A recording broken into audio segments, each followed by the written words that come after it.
make it.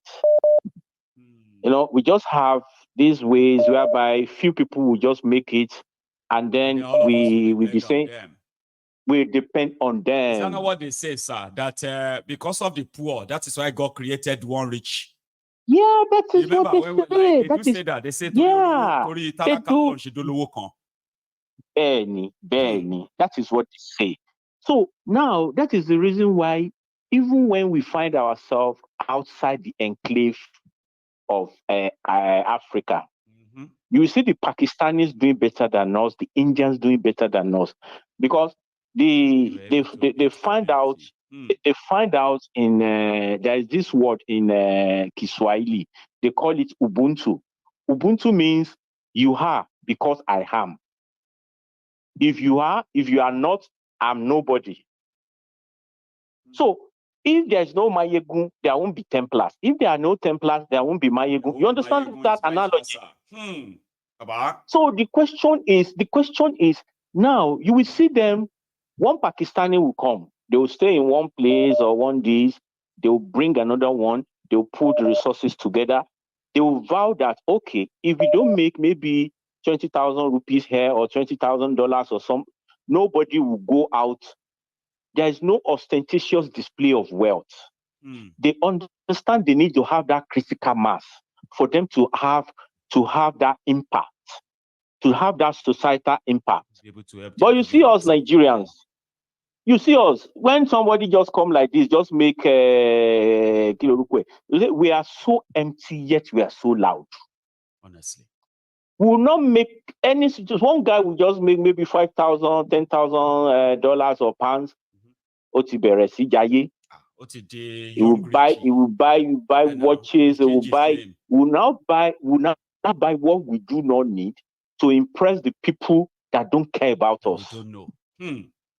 Yeah, we don't know. So that is why you now see Africans, you see us, when they get to diaspora, they know us. Because we major on frivolous and mundane things.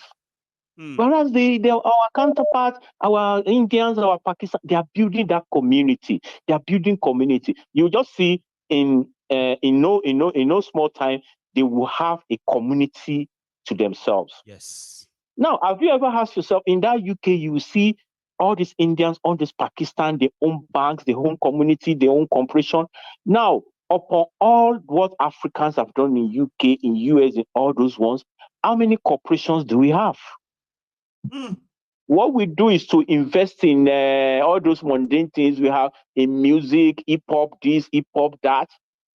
That is what we do. So we are just we major on the minor, we major on the minor, and we minor on the major. So it is that concept of communalism. We have imbibed that nature of individualism.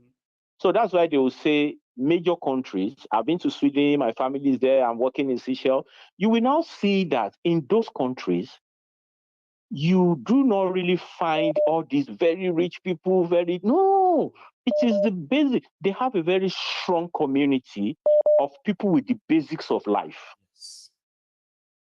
So nobody can really booga for another one that I have this, I have that. If it is in the winter, everybody wear yaka, everybody wear jacket. You don't even know what I'm wearing. You wear the boots. You dress for the weather. You don't dress to impress anybody. So that is the concept. And you see, old habits they die hard. Many of us, it is when we get out there, we're actually shelving this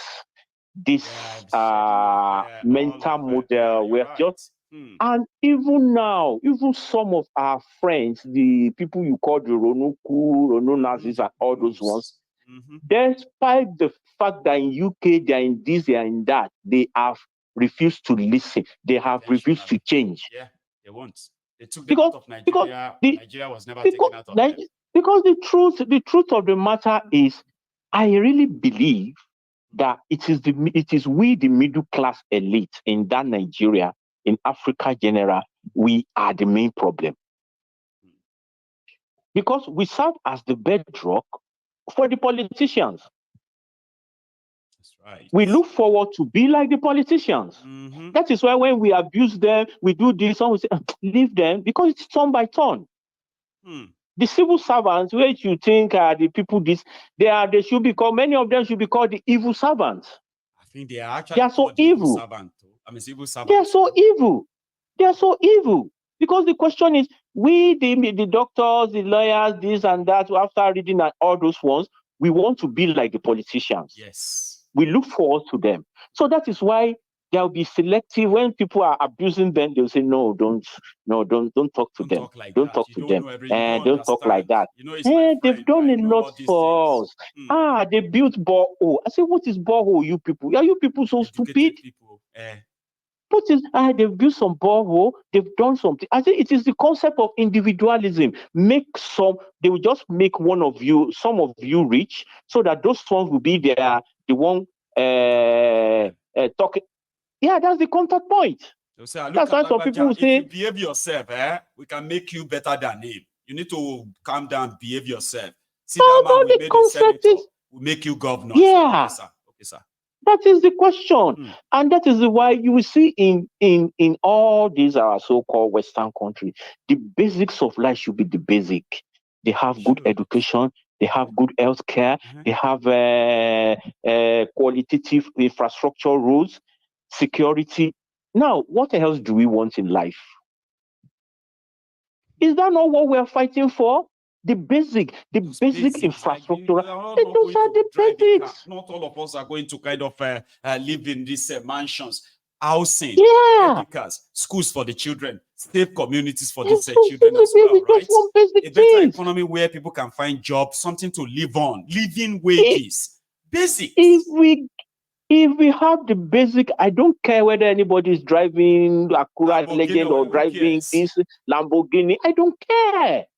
I'm working, but paying my rent as at when due, paying my bills as at when due. I could afford medical care. I could send my children to school. Why should I care if you are driving a plane? I don't care. So that's what we're telling them. And you are telling me to sacrifice, but I'm watching you living this opulence life. What do they want us to think, sir? You see, you cannot beat a child and tell the child how to cry. See? And when Yoruba will say, were sun, ti were ba ti sun kan giri, oma bu. So let it start, and let's just pray for the best. That this one, let's see how it goes. Yeah. But nevertheless, no, they warned us. They say when you are méjìlè ọmọ ń bá lọ sógun ọ̀hún ní ìtòkù máa bá either kò kú sọ̀hún or kò kẹrù wálé, right?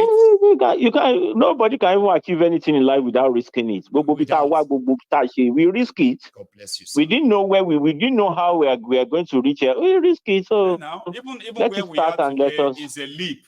People took leap of faith. Yeah. All of us. If you it's a leap of faith. Today, it wasn't like, well, maybe not all of us, because there are people who actually had theirs, delivered to them. Go and pack your bag. Those who actually start together and think, they have this thought of, I'm leaving this place. I am. It's a risk. It's a risk.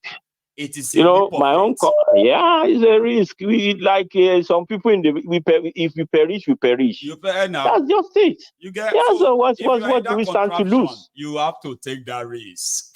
You must take that risk. The risk is just you have no other choice. No other choice.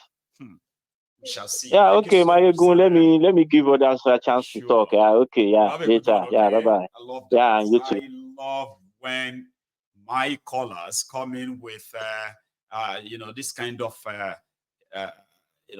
broad perspective to the conversation. Like, it's broad. It's kind of like, I love that.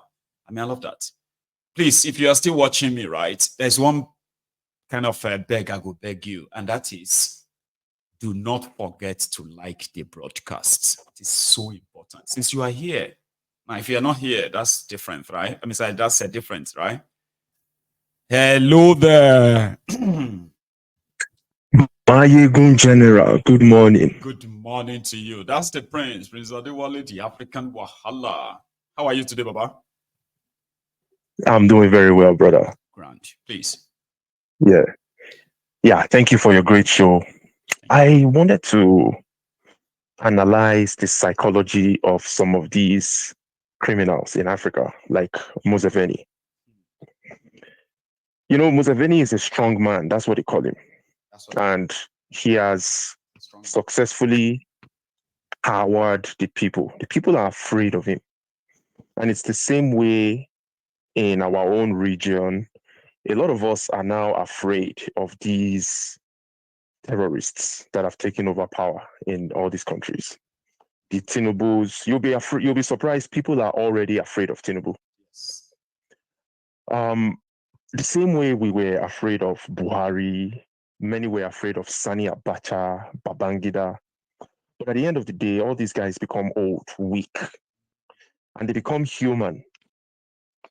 So if there is any other reason to be encouraged to go out there to fight these monsters, is realize that they are humans and they are afraid too. You know, back in the days when this guy, Babangida, was terrorizing everybody, he was untouchable. But today he's on a wheelchair. I mean, Baba, Abacha, I was a young boy, right? Yeah, I was a little boy when Abacha's reign of terror was everywhere. I witnessed adults, Africa Wala, I witnessed adults talking in harsh tones because they felt like everybody is a spy for Abacha and you just don't know who is who. That was how dreaded it was. In Odo Ogbolu, not in Lagos, Odo Ogbolu, people in Odo Ogbolu were talking in harsh tones. Don't mention Abacha in your name because you just don't know, or you will disappear. I was a little boy. I didn't understand. But we never forget. The terror these guys left. But where are they now? They are nowhere. Look at this guy. Abacha is 6 feet under. A chicken is a chicken today. A dead chicken. His children that were terrorizing us, where are they? They are nowhere to be found. Nowhere. The only place they have power is inside that contraption. Once they come outside the contraption, they are nobodies. Okay. So people, please, we saw Museveni for the first time in 38 years now, Museveni. Look at this guy talking to the people. After threatening them because he's delusional, thing about these guys is they become delusional after being in power so long. They think they are really kings and they are untouchable. He's saying, oh, you have food in this country.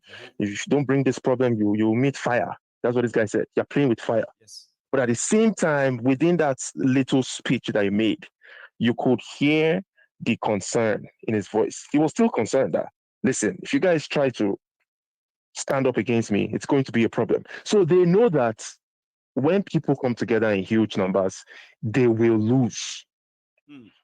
So if you can encourage anybody, encourage them to go out there, protest. You don't even have a choice at this point. Because people like me in the diaspora, I don't have money. I'm just an average diasporan. But an average diasporan is like a god in a wicked contraption that has impoverished everybody. Made that contraption. Yes, exactly. It's not as if we are anything special. There is nothing special about us. We are regular people. We are hustling. In fact, many of us are broke virtually. Yeah. But that useless, evil contraption makes you look at us struggling people like kings, and it's wrong. So at this point, we that we are struggling, we can't even send money to 95% of the people that ask us for money. We can't. And for that reason, the only option that you have. There are so many people that you just have to like psychologically ignore because you can't help them. Like you can't, because you two are struggling. You will become broke too. Before you so you don't even have a choice. Please just go out, go and fight. Don't be afraid of getting killed. Be strategic. Try and, use your brains when you're protesting.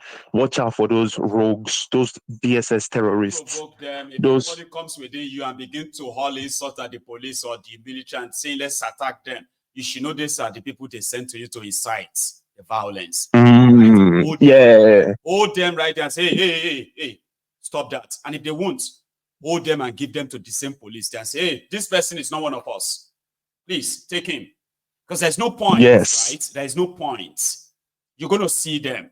They're going to appear like you should fear them. And there are many of you that will never fear them, okay? But that doesn't give you the chance to start hauling things at them, okay? Simply because you are angry. Don't do it. Don't be like the people they wanted to burn, who is now bathing with gasoline. So it's going to also be my own advice. If anybody tells you don't come out and all of that, I don't think that's enough for you not to. Because the shege is already there with you in the house. You better leave the house. Leave the Like, house. you don't even have a choice.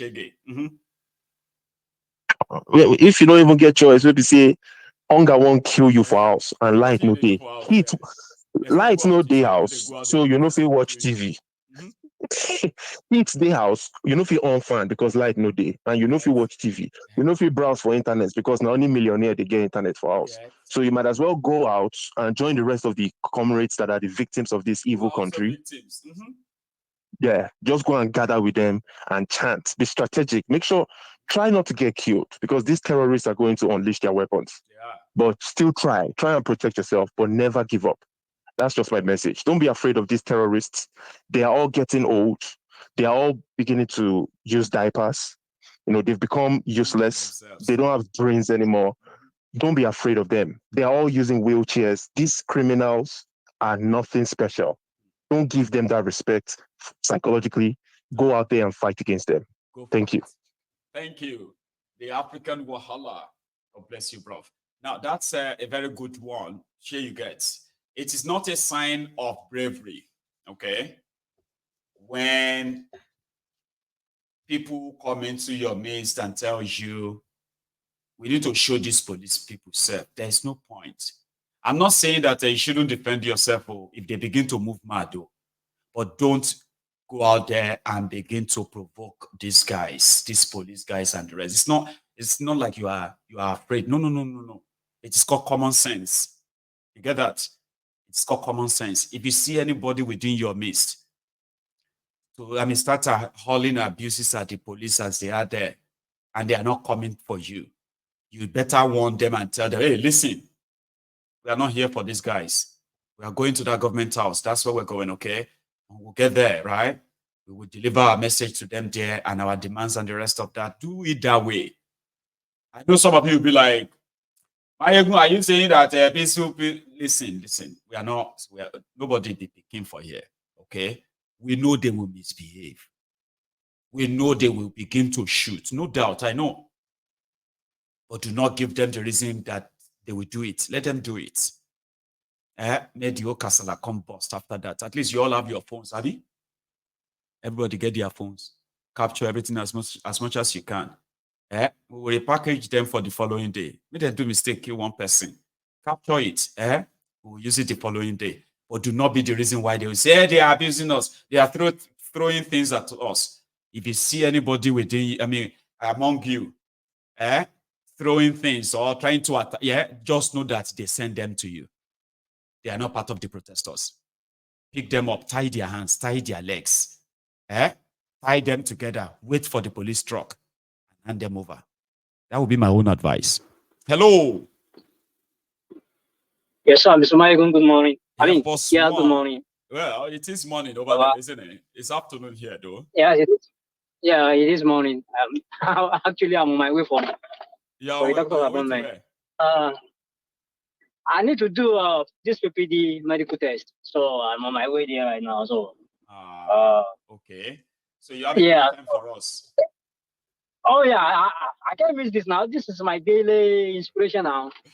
Mayegun no come, while I don't think, you know. So yeah, Mayegun, Baba, I don't know. Do you think we black people we ever get this right?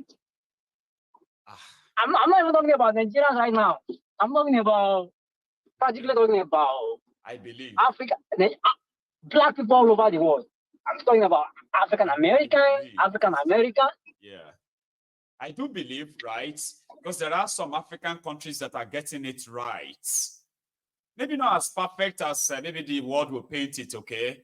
But they have a chance where they are running their system. They are like, their people have a chance of choosing their leaders. It's just that it's not many. But yeah, I believe we can get it right. You know, I believe. Because I remember I think I met you when Aduke was talking about the elders. Right. You know, where they failed us. And I've said this many times that you see what the people that they call baby boomer, baby, what they call them again, or baby boomer or something like that. Baby boomer. You know, I'm talking about those ones who came from the generation where one woman will get 7 children, 5, 8. Yeah, all these baby Go on. boomers. The boomers. They're supposed to be the one that they should have, like get on and fight these people before now. Where we were before now. They should have, like, what did I'm telling you, Baba, they should have done this. And we could have probably built so that we don't have to.